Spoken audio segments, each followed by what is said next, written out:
At just one restaurant franchise in Canada, over 5 million cups of coffee are sold every day. A daily staple of our culture here, a cup of coffee can cost as much as $6, which makes it affordable for many people. On the other hand, access to higher education is something that remains unaffordable, especially for refugee youth who have fled violence but who face barriers to accessing tertiary education in a safe third country. The average person may be aware of this problem but feel completely unable to help resolve it. NGOs make urgent calls for donations, but the average citizen in a country like Canada can feel as though their contribution will hardly make a difference. So, what does a cup of coffee have in common with increasing access to higher education for refugees? The answer lies in a solution called inclusive fundraising, a campaign that empowers people when their institutional communities work together to pool individual small donations equivalent to the price of a cup of coffee. However, they need encouragement to take this step. They must know that universities will accept and support refugee students and that governments will facilitate visas. But more than that, they must be confident that their small contribution can be leveraged through matching contributions from governments and foundations around the world. The result will be sufficient funds to offset the expenses of a university education for refugees. Institutions such as universities, colleges, and schools, as well as major companies, comprise large communities of students and employees.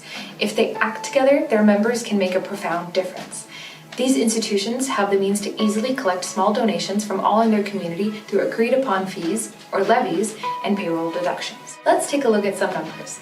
At a mid-sized university in Canada, there are about 20,000 students and thousands more staff. If each one of these students contributes just $4 a semester, the result of this inclusive fundraising campaign is $80,000.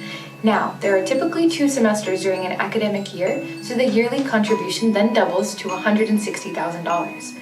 By contributing the cost of a coffee per semester, students at this university are able to fund 4 students for 4 years, covering all their costs. In the process, they transform the lives of refugees who are now able to achieve their academic aspirations. Inclusive fundraising depends on an institutional commitment that is encouraged through matching funds pledged by a government or foundation.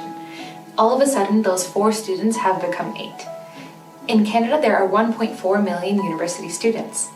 Imagine the impact if every institution had the incentive to collaborate to raise money for refugee education.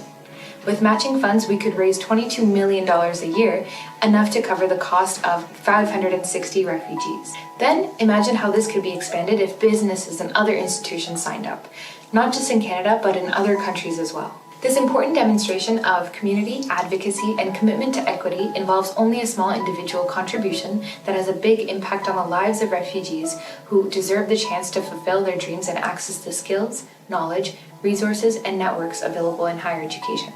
Together, with your help, we can achieve our goal of 15% of refugees in university by 2030.